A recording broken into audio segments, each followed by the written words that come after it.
Welcome guys, today I'm with this Motorola Sonic Boost 220 wireless speaker and I'm going to show you how you can pair it with your MacBook.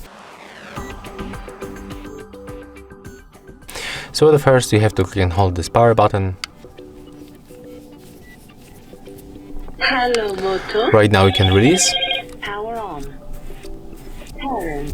And right now the indicator is blinking quickly, so it means that this device is visible to other devices. We can put it back.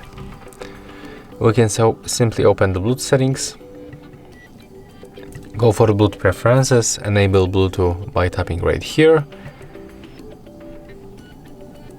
and then take a look on available devices, select your Motorola Sonic Boost speaker, and there it is, we are connected. So that's all. If you find this video helpful, remember to leave a like, comment and subscribe.